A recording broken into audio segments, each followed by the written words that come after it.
I get some sleep tonight.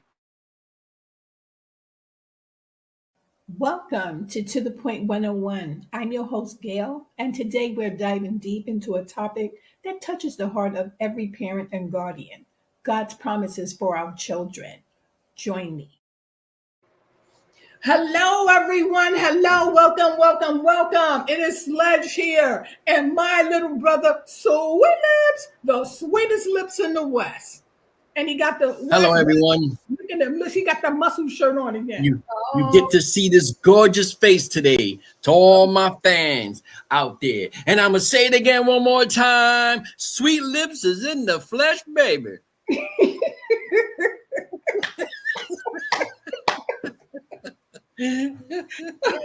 Somebody come and get him. I don't know who, but then again, you will have to give him back. Okay, so don't say I didn't tell you.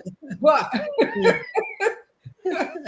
he in the flesh, baby, live. Hey. He right there saying, "Hey, how are you? Come on in, come on in, come on in, come on in." I know y'all call in, join us, do whatever you want to do. Just get in on this. Y'all get in on this. Today is going to be a good day. Let me put the. We're gonna get a reading that will knock your socks off. Okay, if you don't want to speak about anything, just call on in and say so. We take requests. Don't be afraid. Yeah, we don't bite. Not hard. I mean, I ain't gonna say what we don't do. Could be some lies being told. We don't bite on camera. Oh, yeah, point there. You don't bite on camera, okay? And so myself, Sweet Lips, I just nibble. I'm a nibbler. Oh my Jesus! I don't be biting. I just nibble. I don't bite. I don't bite at all. I'm just a nibbler. Nibble, nibble, nibble. That's just me. And to all y'all out there, let me go ahead and apologize. Because I tried to tell y'all he was crazy and no one believed me. But now that you see it and hear it, you know. This is the crazy. See, this is the sense of humor crazy I was born with. See, this is why they love me in the world. That's right. Let them know again. Sweet Lips, he makes us sound. Yeah, I got to get a shout out to my old Pudding Pop. How you doing out there, Pudding Pop? Yeah, Pudding. Got to give a shout out to my old Pudding Pop. Yeah, I didn't send a text out, so forgive me. How can I be? Oh Jesus, you got me here live and in the flesh, and you don't be sending nothing out to my peoples. I got fans out there. There's a they lot gonna of be disappointed. They better get somewhere and sit down. I got fans that'll be disappointed out there.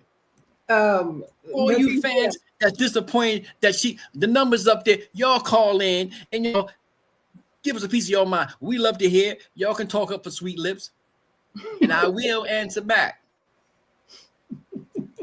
And all those that want a nice private visit, call in, send it to the sister, and I'll be right there.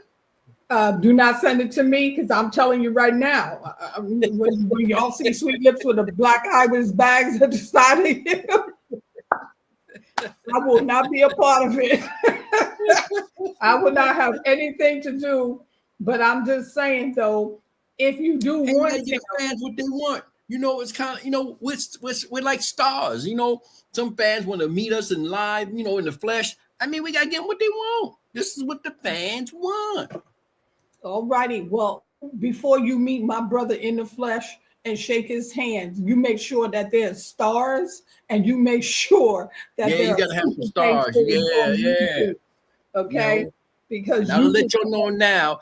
Sweet Lips is famous, so if you meet Sweet Lips in the flesh, I'm gonna tell you, I got a lot of gremlins around me, so I'm protected. You'll lose a kneecap. I don't be playing. Just saying. I'm just saying. And with that being said, welcome to you all. Welcome. And just a reminder also that you can support the channel by sending stars on He First Loved Us and To The Point. I know I just don't make it my business to let you guys know. Or you can use let me just put the coffee link in here so that you guys wouldn't know. Okay, there's a coffee link that you can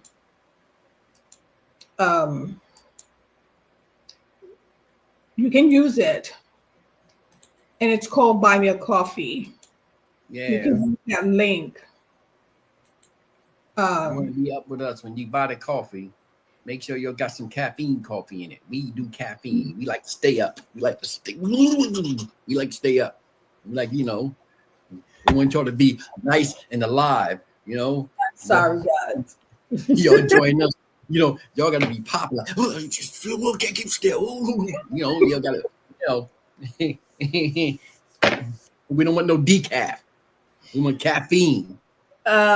I will take decaf because I want to close my eyes and not see anything, so nobody won't ask me what happened.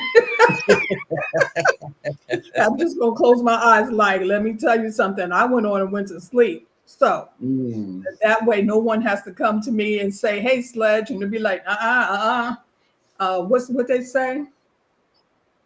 My name is Bennett and I ain't in it. No. Okay. Do not ask me anything, because all I can say to you is we all grown folks around here. We all grown folks. That's the answer to everything. We all grown. We all grown. So we will just pick up. I started reading before I came out and came back in. Okay, I went out and came back in. So let's just finish this up. Now, if your child consistently forgets to bring a lunch to school and expect you to drive it over, you say, "I'm sorry you forgot your lunch. Perhaps your friends will share with you. I won't be able to bring your lunch to school today." Most likely, you'll be worrying about your child starving to death. But the reality is that your son or daughter is probably eating better because friends are giving them all the healthy foods from their lunches that they don't like to eat. Could be. Now, consequences allow your child to learn from his or her choices and behaviors. If you and your team agree that he can use your car as long as he replaces the gas, he'll learn something if he doesn't do that and you stick to your agreement. And that's true, especially the teenagers. If you're going to use my car, put the gas in it, right? And make sure it's clean like I gave it to you. And if I gave it to you dirty, clean it because I gave it to you. No, but you get the gist. You get the gist. Now, most parents would prefer to lecture or give just one more chance or rescue or scold rather than say, "When you've come up with the cash to replace the gas you use, you're welcome to use my car again." That makes a lot of sense. You see how you put that responsibility back on them. I said put the gas in my car. You didn't put the gas in my car. So next time, you want to use the car, you owe me for the gas you didn't put in, and then you still have to put the gas in. You know what I mean? And there's no switching that. There's no give it in. And that's what we do wrong. All of a sudden, we allow them to negotiate. And you cannot allow them to negotiate, because this is what I've learned. And, reading these books, what I've learned is that we do tend to make excuses for our children. And then we try to cushion their fall constantly. And so they never know what responsibility is. Because each and every time we are there picking up their pieces. So to me, that there's it makes sense. Now, too many parents think that is harsh and unfair, and that their children are suffering because they aren't being rescued, especially if your son has an important commitment that he needs to drive your car. You would be better off inconveniencing yourself and driving your son, or letting him hitch a ride with a friend or take his bike than bailing him out. And that is what we tend to do. We tend to bail our children out. And then when they get out in that ugly world, some parts are beautiful, some parts are not. But when they get out there, they don't know what to do. And the first thing they do is calling you. Like, why are you calling me? I thought you knew it all. So we have to be careful of that. And allowing him to learn from one little inconvenience saves him years of problems because he never faced the consequences of his own behavior. And I think that's where we are making our mistakes as parents. Never allowing the child to learn the consequences of their behavior. We come with 99 excuses. Now, the consequences that work best are those you set with your child's involvement. Asking your child what would be a good solution, often a better word to use than consequences. And working together to agree on one is far more effective than creating arbitrarily creating a consequence. The following example shows how a parent involved his kids in setting up a consequence or solutions. Asking questions about playing ball in the house. Dad asked, what problems do you think we might have if you continue to play ball in the living room? The kids thought for a minute and came up with several answers. You might break things. You might get mad at us. We might get the dog too excited. We might be too noisy. We might have fun.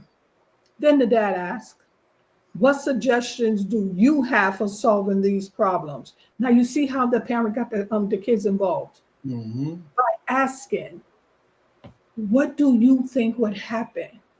Instead of put that ball down, don't do this, don't do that. But let me just ask you, so what do you think would happen?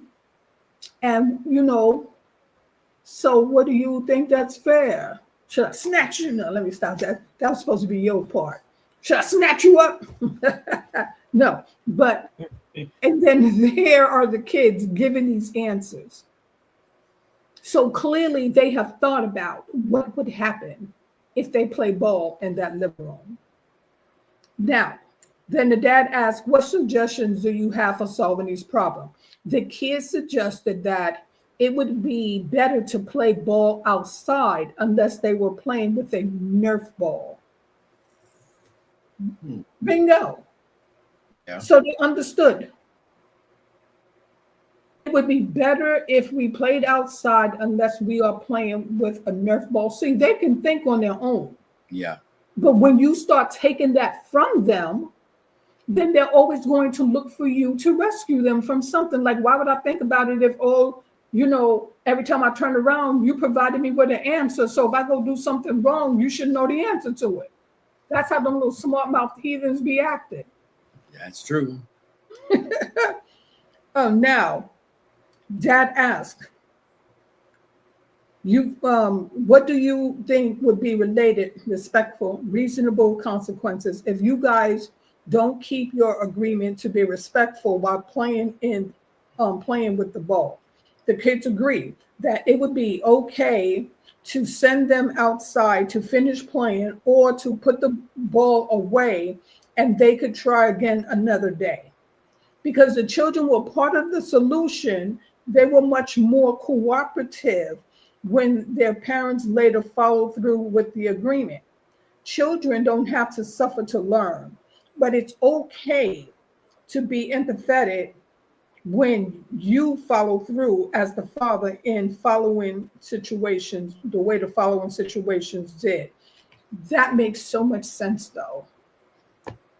And that's why I'm saying, we're giving you these examples. We're just trying to implement new ways to say, instead of making these rules, ask the kids, your child, what do you think the consequences should be? Because you're saying if I throw the ball, then, send me to bed. If I break something, take it out of my allowance. So if and when that happens, and I decided, hey, I'm taking it out of your allowance, so you don't get anything this week, so I guess you just have to stay, then how are you going to cry and whine and kick and, all of that when you yourself said this? These are your consequences. It's not mine. I'm just following through. And it's just a matter of, it doesn't matter how mad that child gets, still you have to follow through. Mm-hmm. You have to follow through. That's like if they go to school and the teacher said if your assignment is not done, then we take away your recess. Then if you don't do the assignment, then there's no kicking and screaming because they already know they're facing consequences already at home. They've been taught consequences. So 8-year-old Brent was angry and pouting because he had to sit on the grass for 10 minutes instead of continuing to play in the pool, even though he had agreed in advance that this is what would happen to anyone who is running and pushing others into the water at the pool. This child agreed to that. If I'm running and I'm pushing, then sit me down for 10 minutes. So if you pouted, you said 10 minutes, then you don't sit down for 10 minutes because I myself may have said 5, but you said 10. So we're going with 10 because that's your choice.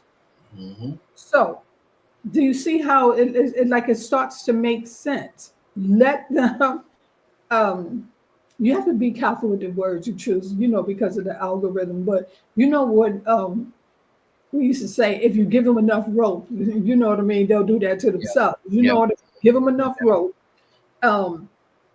Now, he was not happy. His dad sat next to him and said, I know it's tough to have to wait, but you'll be able to try again in no time. Can I bring you a glass of lemonade while you wait?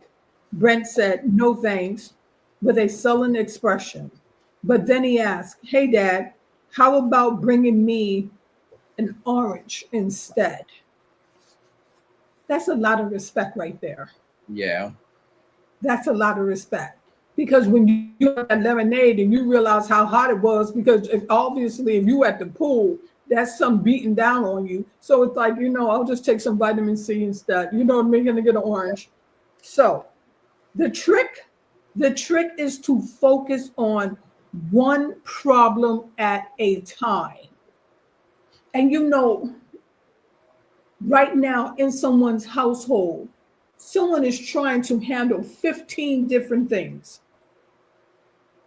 at least 5 different things. And to me, that puts a lot on a child, especially on a child that cannot comprehend 15 or 5 different things. So now it makes sense to focus.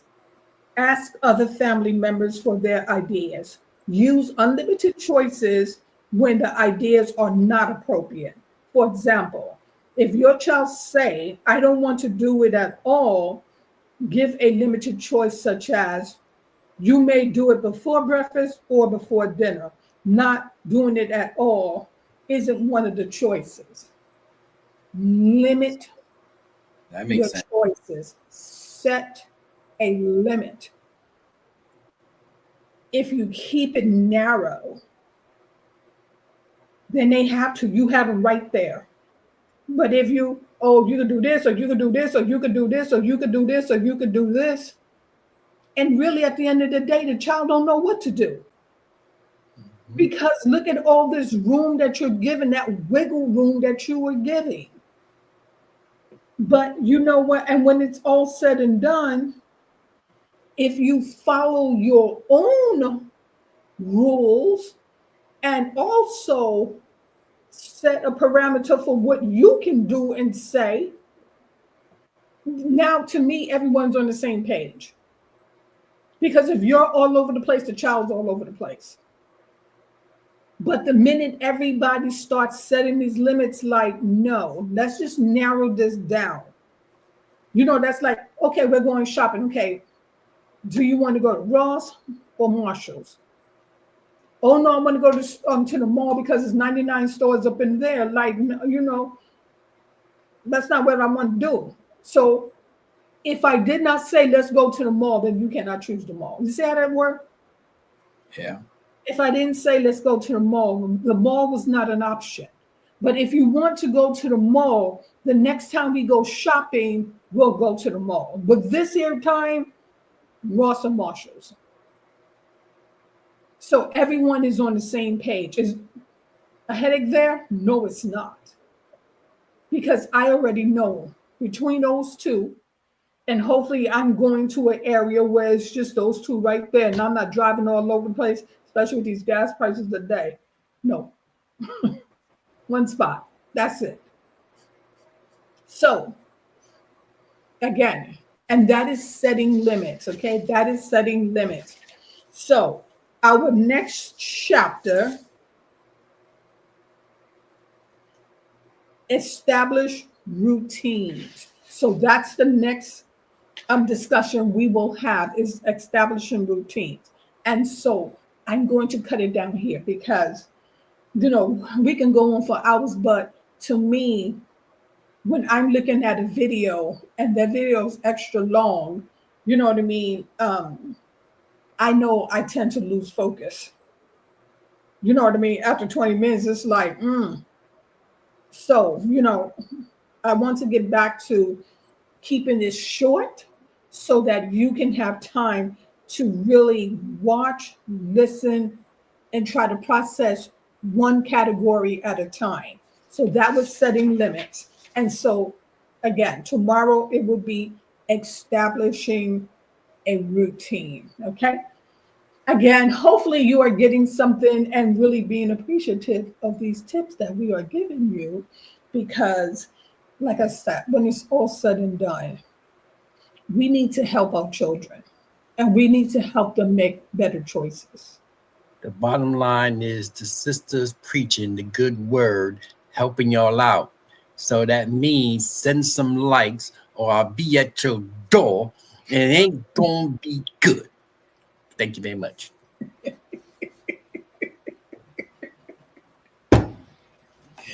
Oh my God. Oh my goodness. Hey, what Sweet Lips say? So again, Sweet Lips and Sister Sledge said, no more of these children shall go. Let me not use that word. We would like to see all of our children be our future. If the children are our future, and each and every day, it seems like we're burying 5 or 10 a day, we need to make different choices. Yeah. We need to implement different rules at home. We need to try something different. And we need to, as parents, we need to work on ourselves and stop with that old school mess, that old school method, okay? When the times get hard, come to the drawing board and start over again. But by all means, never allow your child to feel like they're unloved, you know, they're unwanted, they're a problem, because what you don't teach them at home, the streets will teach them when they get a hold of them, okay? Oh, most definitely. So, most definitely. Bring the village back. Sledge and Sweet Lips said, we are bringing the village back. We will continue to pray for our children. We will continue to support them. We will continue to love on them unconditionally, because, man, when you think about it, having kids is almost like a marriage, for better or for worse. And when the thing get worse, boy, we be opening the doors talking about get out, shut up, you know, leave me alone. But we can't, because when it's all said and done, that choice was ours, okay? So it is Sledge, it is Sweet Lips. We don't know where you're going, but you got to get out of here. Love y'all.